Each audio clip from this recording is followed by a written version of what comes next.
everyone. I'm Diane Leonard, owner of Leonard Consulting, and I'm a Scrum trainer that loves to talk about Scrum and Agile in the nonprofit setting. And so as we're thinking about increasing nonprofit capacity, as we're thinking about what that looks like on the grant seeking organization side, it also plays out a lot on the grant maker side as well, especially those that are really engaged in their community partnerships. And so I'm really excited about today's conversation. I've been serving on the United Way of Northern New York. I've been serving on their community review panel for, well, more years than I care to admit. I might give away my age. And so to have already professionally had the chance to work with Jamie Cox, who's the CEO for the organization, and now get to talk about their Agile transformation and their Scrum transformation, I can hardly even contain my excitement, but I will. And Jessica, why don't you introduce yourself? Hi, everyone. I'm Jessica Crowley. I'm an enterprise Agile coach and an Agile trainer here on the Agile and Nonprofits team. And with us today, we have a very special guest. Jamie is the CEO of the United Way of Northern New York, and he actually has attended our last licensed Scrum Master course, and I'm so happy to say that he's here to answer our questions. And so Jamie, my first question to you would be, I know you have a really diverse background, so how are you applying Agile or Scrum in this nonprofit setting? So Jessica and Diane, thanks for allowing me to do this. Scrum and Agile, it's more than just a process. And, you know, I've got about 35 experience. Again, like Diane, I don't want to give away my, that probably puts a low, because I did graduate from high school on time.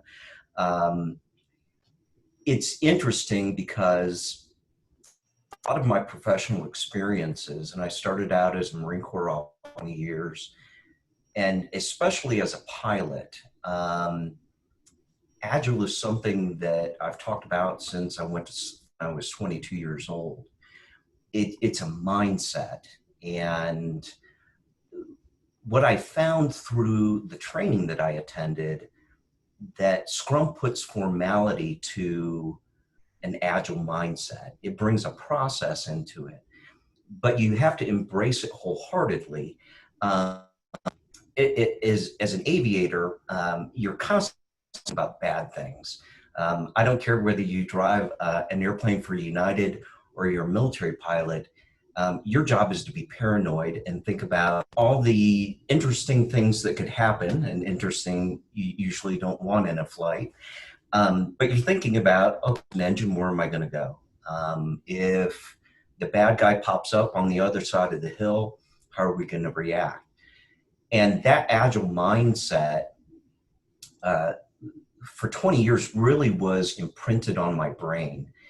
And when I left the Marine Corps and retired, mindset was still applicable in my Fortune 500 experiences and small businesses. And when I moved to Northern New York last year and took over here as the CEO, I had that process, and I knew about Scrum, but really by going through the course, what it gave me was the tools to logically use that into the workplace. And in the short time, and I think it's been about 4 to 5 weeks since I did the Scrum with you guys, that my team right now, all 5 of us, if you look at our wall of work, you would think that we're a 20-person company. And the way that we're organized is because of what I learned that week. My employees are learning this week with you guys.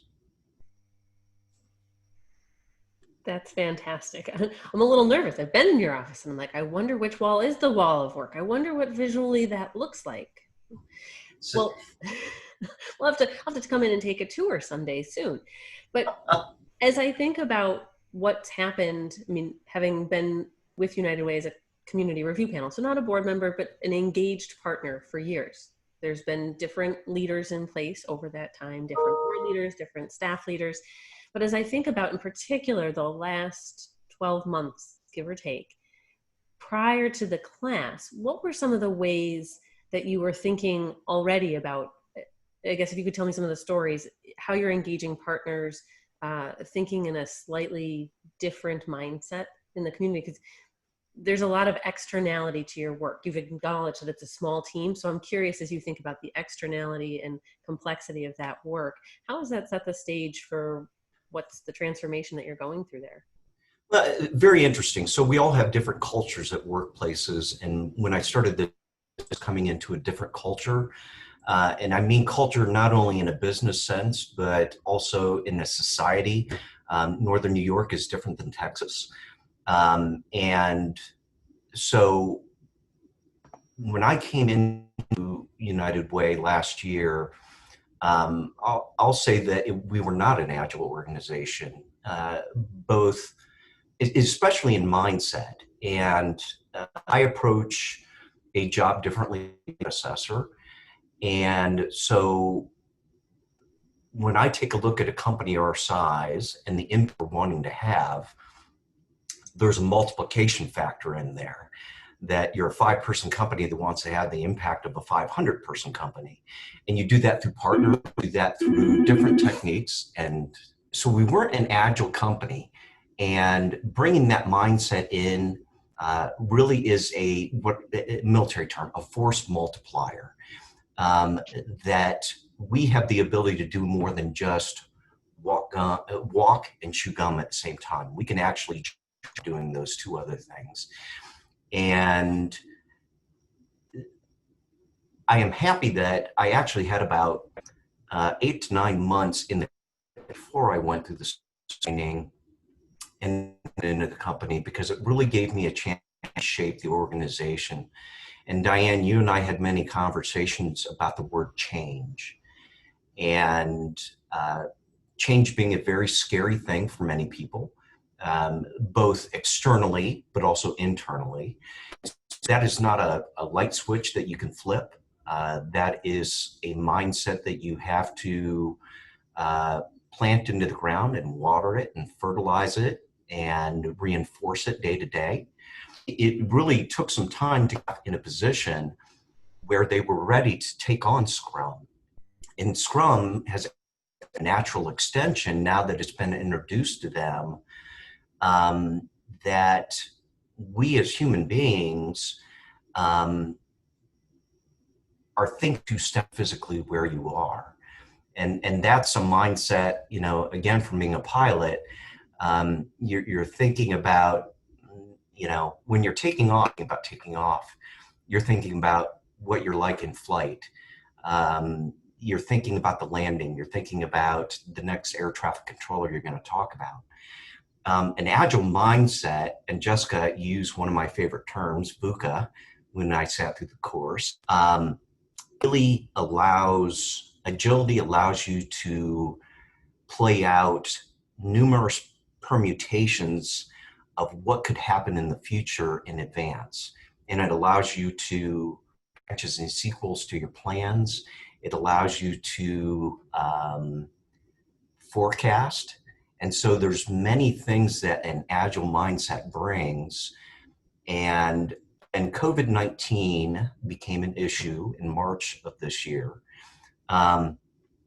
Because we had already adopted an agile mindset, we very quickly adjusted our thinking. And we use a little bit of human-centered design as well. And I've had training on that. And so for us to put ourselves into the community's shoes and look kind of back to what services is the community going to need over the next 6 to 12 months, we were able to go through that problem set very, very quickly, because we were now agile in thought process. And in terms of those community partners and the design work that you've done, have there been questions? Has there been any input about the way in which it was a rapid iteration of change? Has there been any feedback for you that in terms of those stakeholders, those partners? So when you take a look at change, and you take a look at a change process, and actually it's a business always look for that feedback component loop that comes. So when COVID hit in March, and we made some decisions to set up a distribution center, the distribution center had to serve the communities that we were serving. It had to provide the items. And, the items that they needed in March changed in April, which changed in May, which changed in June, all the way to today in July. So, part of an agile mindset is that constant communication loop. And you brought up the external component. If you're not spending 50% of your time heads up looking outside your window, you're making a mistake, because that's where that feedback loop from is outside. That's a good answer.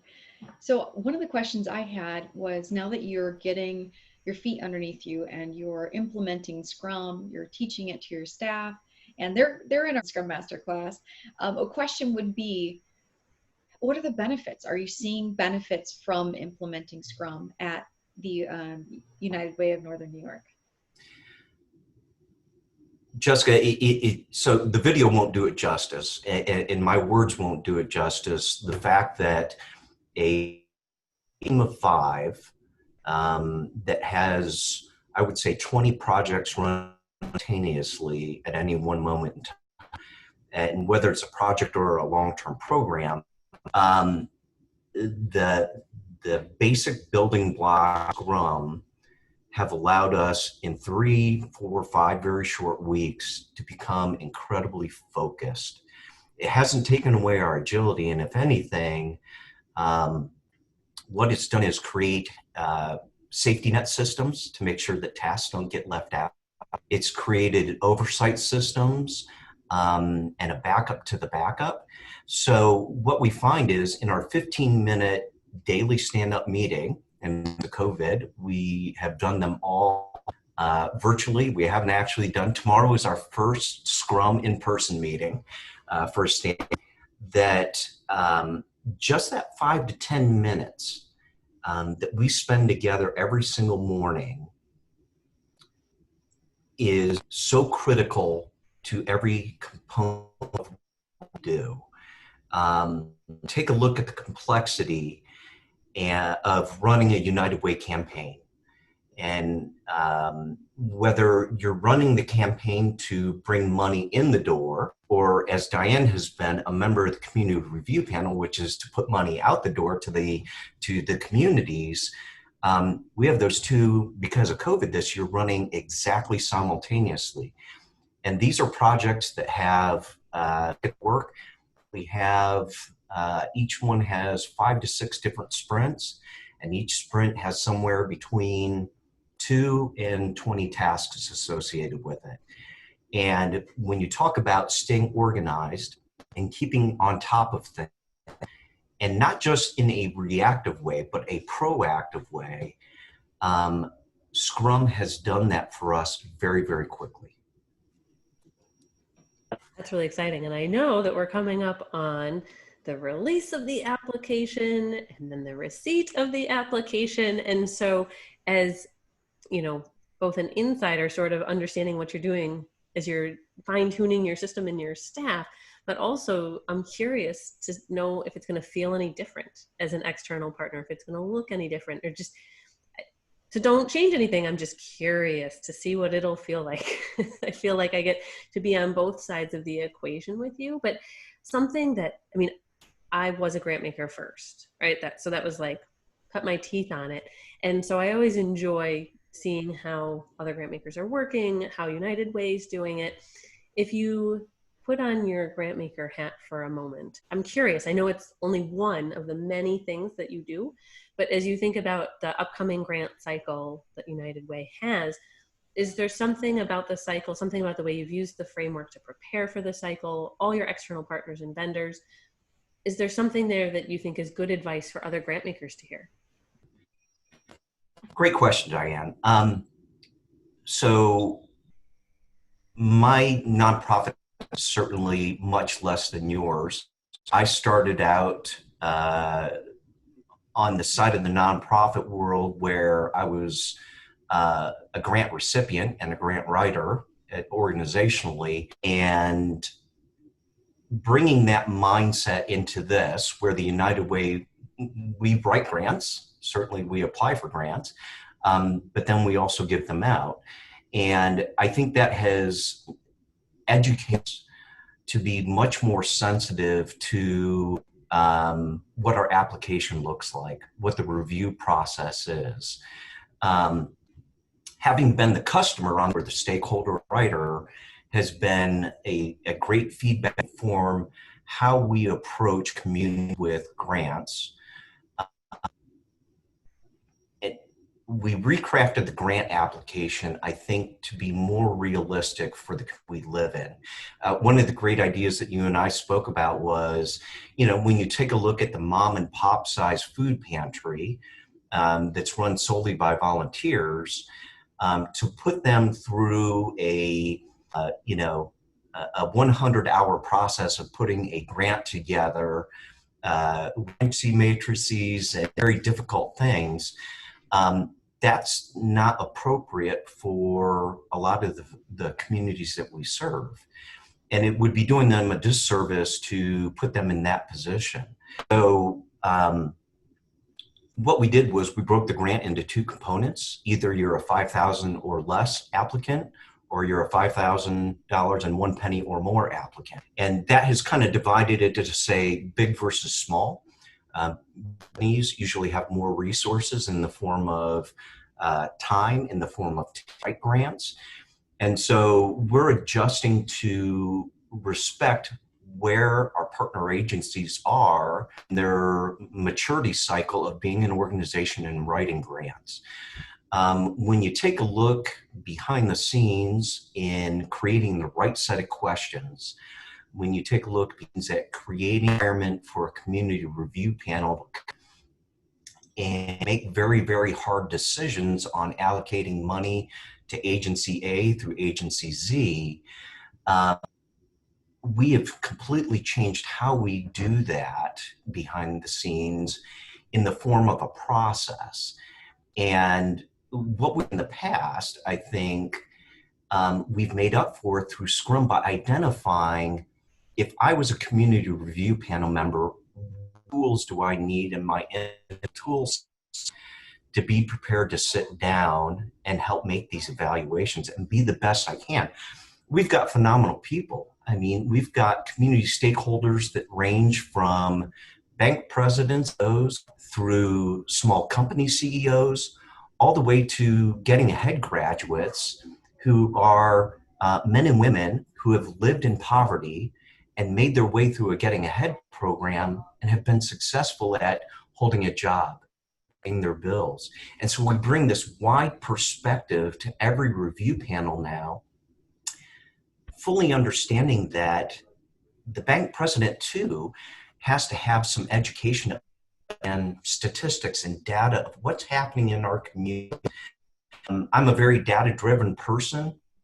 Scrum really helps me with that, to maintain my fingers on the pulse of milestones, goals, checkpoints that we have to hit.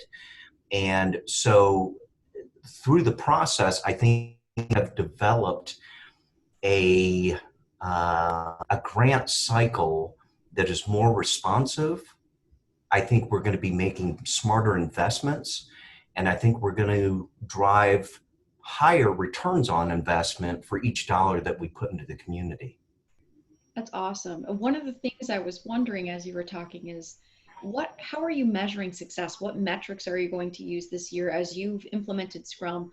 The important thing with empiricism, or having data so that you can determine what's the next course of action, or how are we going to get better in 2021? How are we going to improve and mature our Agile process in our Scrum framework? So what are the metrics? What are the things that the United Way of Northern New York will use to look at this and say, yes, this was a success, and here's where we did really well, and here's where we're going to improve? So, Jessica, my mindset is certainly different than my predecessors. And when I take a look at how do you measure success, and how do you partner success, certainly the questions that you ask in a grant, let's even back up prior to anybody putting a pen to paper and writing a grant, the communications that you have with your partners is critical to set expectations. And so all of my dialogues with my colleagues out there have really been focused on a business component that talks about return on investment. And it talks about entrepreneurial. It talks about what have you done in your company to improve your performance in serving your community. To me, that's more asking standard grant questions in the form of, tell me what your program is going to do. Most of the programs that we fund have some longevity to them. They've been in, for 5 years, 10 years, 20. And what we're really trying to drive at United Way is, what are you doing to enhance your success? And when you take a look at consumer, profit world, the client, the consumer, your patient, whatever term you use, how are you more effectively and efficiently delivering that service or product? When I take a look at the for-profit I work for, and they're publicly traded, they have to answer to the shareholder. Shareholder is just stakeholders, but they're a pretty darn important one. When we take a look in the nonprofit world, ultimately the community as a whole is your shareholders, right? And you owe the best return on that investment. So our grant application right now, whether it be talking about being entrepreneurial, whether it be talking about what processes are you using to improve your company, we're also distilling it down to not just metrics, but breaking it into activity metrics versus outcome metrics. So how do you know, as you're going month to month or quarter to quarter through your fiscal year, that you're achieving your goals? Are you on the path to success? And then measuring out in the form of, when you look at your clients, your consumers, and your friends, are you having the desired outcome with them? So those are two very distinct, different things, right? That as you go through a year, it should be a learning process, and you should be constantly evolving every single year to take a look in the rearview mirror and say, what was our performance this month? How many meals did we serve? How many patients did we see? How many patients did we not see? What was their waiting time? So there's a lot of measures out there that I communicate with some peers and say, is that we can make your program more effective. And as a matter of fact, when I announced the grant window for our organization, I encouraged every single executive director and CEO to have a one-on-one with myself and the staff to talk about their grant, because it's a chance for us to dialogue and come out with even a greater outcome than what they were originally planning. I love that. And one of the biggest questions that we get from nonprofits that are very new to Scrum is, can you show me case studies that have metrics and data on what was the outcome of implementing Scrum? So I'm really excited that you're in these early stages and you're collecting the right kinds of data, because I think as we follow your journey, which we have every intent to do, over the years, we're going to see this unfold, and you're going to be able to really quantify and qualify what the success looks like for a nonprofit using Scrum. So I'm so excited about that. Thank you. And what I'm wondering is, Jamie, as we think about, Jessica said, we've been watching your journey as you've unfolded the formal part of the Scrum training, and for you and for your staff, but having some of that previous personal knowledge and history, I think, gives the story an extra twist. I'm curious, from putting on your CEO hat for a moment, so if you were to provide maybe a final closing thought, if there's other nonprofit leaders, be they the executive director, the CEO, or maybe a vice president in the hierarchy, and they're thinking about Scrum and they're trying to decide, is it worth it for us to try it? Where should I start? What should I do? Do you have any advice for nonprofit peers in that circle? Absolutely. I wish I went through the training years ago. Certainly my experiences are probably significantly different than many of the, I'll stereotype my peers out there that have been putting a lot more years in the profit world than myself. Go out and get educated. Get smart on Scrum. Understand that it's a scalable tool, that whether it's a Scrum of one, because you're a grant writer and you're the product owner and Scrum Master at the same time, or you're a small life, or you work for a 200-person company, the ability to apply Scrum and the concepts at the foundational level will dramatically change every business. And I think we do ourselves a disservice in the nonprofit world to say, why would or would not a nonprofit use Scrum? I don't care whether for-profit, nonprofit, if you're not considering it, missing out on a chance to dramatically change the trajectory of your organization. And I'll refer to the force multiplier. If your organization wants to have greater impact and more effectively use your resources, and I'm not just talking about money, I'm more talking about time, that unfortunately I can 24-hour day into a 24-hour 1-minute day. Scrum will give you that ability, but you've got to embrace it, and you've got to allow yourself to think without constraints and restraints. And even though Scrum is a process that sometimes puts walls around you, those are good walls, and you can move in or out, unlike many other processes in your companies.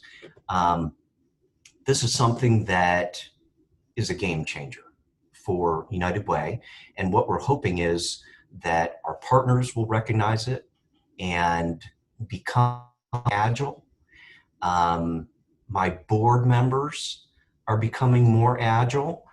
And my board, I'm asking her, she's the COO of a local hospital, asked her why they don't incorporate Scrum, because she and I will trade notes sometimes on professional challenges. And I say to her, you need to put Scrum into this, because imagine taking the complexity of a hospital system and overlaying this process. It would be phenomenal. Such great advice for others considering it. Jamie, it's always fun to talk, whether we're virtually chatting or over coffee for real in person. Just so grateful for your thoughts and the time that you had to share with us. And we can't wait to see what's going to happen next with United Way of Northern New York on your journey. Thanks for allowing me to share with you today. Thank you.